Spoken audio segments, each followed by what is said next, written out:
With AI engines becoming so mainstream, you're hearing a lot of talk about how you need to have really high quality content in order to get in them. So that means having content that's helpful and useful to your audience, maybe includes original thoughts and ideas or data, all the sort of things that users want when reading about a topic that help them better understand it.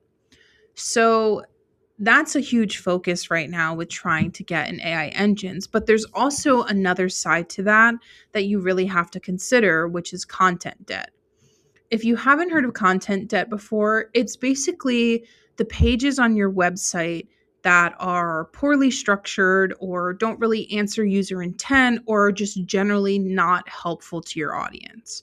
So these pages essentially don't really add any value to your website or your brand. They exist in your content ecosystem, but they're not really doing anything for your brand.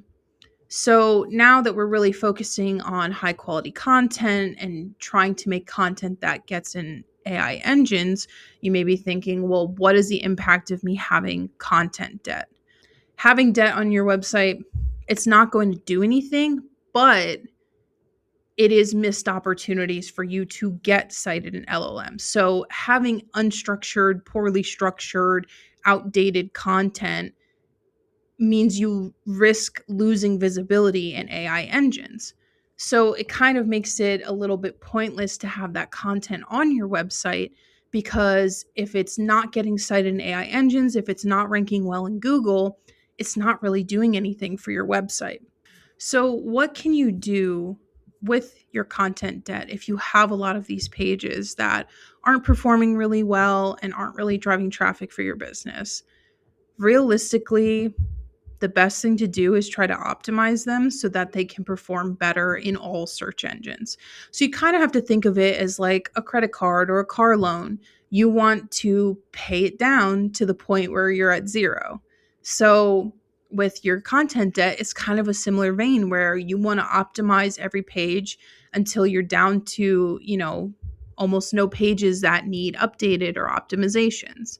So, realistically, the goal is just to focus on creating healthy content. It's to focus on creating content that's helpful, informative. It's something your audience wants to read. It gives them insights that they're looking for and all that good stuff. So, as you're going through your website, making optimizations for AI engines, look at pages that aren't performing well and try to pinpoint where they're falling short. So if you have a blog post that's from 5 years ago and you haven't touched it, it likely needs some updates and some fresh information. Even if the topic isn't changing too much, there may be a new angle that you need to add to the page that users are looking for. Even if you type in on like Claude or Perplexity, a question that's related to your topic, you can kind of see what information it's pulling and you may find that, oh, I'm not addressing this or I'm not addressing that. And then you can include it in your page and then it'll be refreshed and new and can better serve your audience when they're looking for information.